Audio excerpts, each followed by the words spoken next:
സംവിധായകൻ ശ്രീ വിനയനുണ്ട്. ശ്രീ വിനയൻ, എങ്ങനെയാണ് താങ്കൾ, ഇപ്പോൾ നമുക്കറിയാം ടി റസാഖിന്റെ മരണത്തെ തുടർന്ന് വലിയ വിവാദവും ഉണ്ടായിരിക്കുന്നു. അദ്ദേഹത്തിന്റെ മരണവാർത്ത നേരത്തെ അറിഞ്ഞിട്ടും സിനിമാ പ്രവർത്തകർ മനഃപൂർവ്വം മൂടിവെച്ചു സിനിമാ പരിപാടി പൂർത്തീകരിക്കുന്നതിന് വേണ്ടിയെന്ന്. എങ്ങനെയാണ് ഇതിനോട് പ്രതികരിക്കുന്നത്? ആദ്യമായിട്ട് പ്രിയങ്കരനായ ഹലോ കേൾക്കുന്നുണ്ടോ? ഹലോ കേൾക്കുന്നുണ്ട്, പറഞ്ഞോളൂ. ആദ്യമായിട്ട് പ്രിയങ്കരനായ ടി റസാഖിന്റെ ഞാൻ സ്മരണയ്ക്ക് മുമ്പിൽ ആദരാഞ്ജലികൾ അർപ്പിക്കുകയാണ്.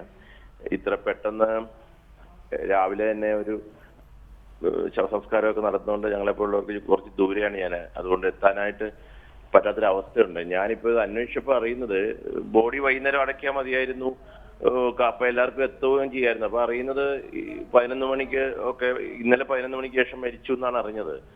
പിന്നെ എന്തുകൊണ്ടത് അത് ഇങ്ങനെ ചെയ്തിട്ടുണ്ടെങ്കിൽ അക്ഷന്തവ്യമായ ഒരിക്കലും മാപ്പർഹിക്കാത്ത അനാദരവാണ് ആ കലാകാരനോട് ചെയ്തത്. ഇവരിനി എന്ത് വലിയ ഈ ബോഡി മരിച്ചു കഴിഞ്ഞിട്ട് ആ ബോഡി മൂടിക്കിടത്തിയിട്ട് ഇവരവിടെ പരിപാടികൾ നടത്തി ആഘോഷിച്ചുവെങ്കിൽ അത് എന്ത് കാശ് കൊടുക്കാനാണെന്നോ എന്തെല്ലാം അതിനെപ്പറ്റി ന്യായവാദങ്ങൾ പറഞ്ഞാലും മാപ്പർഹിക്കാത്ത സാംസ്കാരിക കേരളത്തിനോട് കാലേ വീണ് മാപ്പ് പറഞ്ഞാൽ പോലും അർഹിക്കാത്ത, അത് മാപ്പ് കൊടുക്കാൻ പറ്റാത്ത തെറ്റാണ്. ഇതിൽ കൂടുതലൊരു കലാകാരനോട് ഇതിൽ കൂടുതൽ അയാളെ അന്ത്യയാത്രയിൽ അങ്ങനെ അനാദരിക്കാനില്ല. ഇവർക്ക് എങ്ങനെ തോന്നി? ഇപ്പോഴും ഓർക്കുന്നു, കരുണാകരൻ മരിച്ച സമയത്ത് ഇവിടെ മറൈൻ ഡ്രൈവില് ഒരു ഭയങ്കര പരിപാടി, ഗവൺമെന്റ് പരിപാടി, ലക്ഷക്കണക്കിന് രൂപയുടെ പ്ലാൻ ചെയ്തിട്ട് ആ പരിപാടി മൊത്തം ക്യാൻസൽ ചെയ്തു. അങ്ങനല്ലേ നമ്മൾ ആദരവ് കാണിക്കണ്ടേ? ഇവർക്ക് വേറൊരു ദിവസം വെക്കായിരുന്നല്ലോ ഈ പരിപാടി. ഇവർക്ക് എന്താ അതിനുള്ള സമയമില്ലേ? ഇവർക്ക് അദ്ദേഹത്തോട് ആദരവുണ്ടായിരുന്നെങ്കിൽ ഈ പരിപാടി വേറൊരു ദിവസത്തേക്ക് മാറ്റിയിട്ട് അന്ന് ആ നിമിഷം തന്നെ അനൗൺസ് ചെയ്ത് എല്ലാവരും അദ്ദേഹത്തിന്റെ ശവസംസ്കാര ചടങ്ങിലും അദ്ദേഹത്തെ ആദരിക്കാനുമായിട്ട് നിൽക്കേണ്ടി വരുന്നത്. ഇത് കാണിച്ചത് ഇത് ഞാൻ എപ്പോഴും പറയാറുണ്ട്, ഞാൻ എപ്പോഴും ഇക്കാര്യങ്ങൾ ഇവർക്കൊക്കെ എന്ന് മാത്രമല്ല, എനിക്ക് പറയാനുള്ള മുഖ്യധാരാ മാധ്യമങ്ങളെ പറ്റിയാണ്. ഞങ്ങൾ വളരെ സത്യസന്ധമായിട്ട് കാര്യങ്ങൾ പറയുന്നവരാണെന്ന് പറഞ്ഞ മാധ്യമങ്ങളൊക്കെ എന്താ ഇന്നലെ ചെയ്തത്? ഇന്നലെ എനിക്ക് തോന്നുന്നു ഒരിടത്ത് എനിക്ക് ഡൗട്ട് തോന്നി. ഒരു മാധ്യമത്തിൽ ഇദ്ദേഹത്തിന്റെ വീട്ടിൽ നിന്നുള്ള ലൈവിൽ കാണിച്ചത് ഡേയിൽ 12 ഡേയിൽ ഡേ ലൈറ്റ് ആകണ്ട. അപ്പൊ എനിക്ക് ഡൗട്ട് തോന്നി, നേരത്തെ അറിഞ്ഞിരുന്നോ ഇവര്?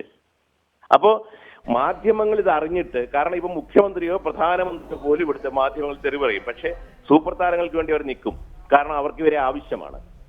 അതുകൊണ്ട് തന്നെ അവർക്ക് വേണ്ടി അവര് ആരോ വിളിച്ചു പറഞ്ഞിട്ട് അവരുടെ ഷോ നടത്താൻ വേണ്ടി ഇങ്ങനെ ചെയ്തിട്ടുണ്ടെങ്കിൽ ഇവിടുത്തെ പ്രധാനപ്പെട്ട ചാനലുകളുടെ മേധാവികൾ ഉൾപ്പെടെ സാംസ്കാരിക കേരളത്തോട് മാപ്പ് പറയണമെന്നാണ് എന്റെ അഭിപ്രായം. ശ്രീ വിനയൻ, ഇപ്പോൾ ഈ പരിപാടി നടത്തിയവരാകട്ടെ അല്ലെങ്കിൽ അതിന്റെ കൂടെ നിന്നവരൊക്കെ പറയുന്നത് തന്നെ ഇങ്ങനൊരു പരിപാടി 10,000 പേരോളം, അത്രയും പേർക്കുള്ള ക്രമീകരണങ്ങളാണ്, അതുപോലെ പ്രമുഖ താരങ്ങളെല്ലാം പങ്കെടുക്കുന്നു. ഇതിന്റെ ഉദ്ദേശം എന്ന് പറയുന്നത് ടി റസാഖ് അടക്കമുള്ള അങ്ങനെ രോഗബാധിതരായ ചിലരെ സഹായിക്കുക എന്നതാണ്. അപ്പോൾ ആ ഒരു ലക്ഷ്യം നിറവേറ്റാൻ വേണ്ടിയാണ് ആ ഒരു സാഹചര്യത്തിൽ അങ്ങനെ തീരുമാനമെടുക്കുകയല്ലാതെ നിവൃത്തിയില്ലായിരുന്നു എന്നാണ് അവർ പറയുന്ന ന്യായീകരണം.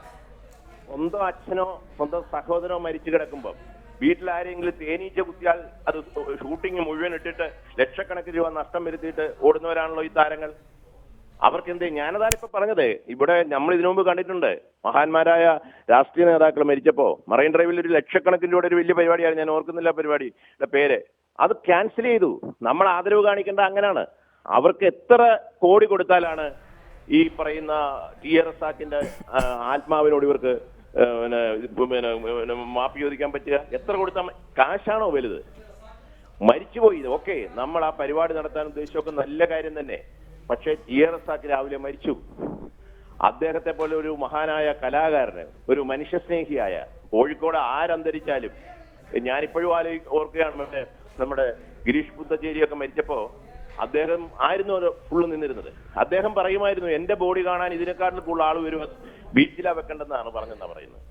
അപ്പൊ എന്നിട്ട് 10 പേര് പോലും വരാത്ത ഒരു സാഹചര്യം ഉണ്ടാക്കി രാത്രി അത് അവിടെ വരികയും രാവിലെ ഇമ്മീഡിയറ്റ് ആയിട്ട് അത് ബെറിയൽ നടത്തുന്ന ഒരു സാഹചര്യമൊക്കെ ഉണ്ടാക്കി ആ ബോഡിയോട് അനാദരവ് കാണിച്ചതാണോ? കുറെ ലക്ഷങ്ങൾ ഇവർ കൊടുത്തതാണോ? ഇവർക്ക് ഈ ഇന്നലത്തെ പരിപാടി ക്യാൻസൽ ചെയ്താലും കുറെ ലക്ഷങ്ങൾ നഷ്ടം വരും. അത് ഇവർക്കൊക്കെ ഉണ്ടാക്കാൻ പറ്റില്ല. ഇവരൊക്കെ വലിയ കോടീശ്വരന്മാരല്ലേ? ഇതൊക്കെ നിസ്സാര കാര്യമല്ലേ? ഇത് സംഘടിപ്പിച്ചവരും സൂപ്പർ താരങ്ങളും ഒക്കെ സാംസ്കാരിക കേരളത്തോട് മാപ്പ് പറയണമെന്നാണ് എന്റെ അഭിപ്രായം.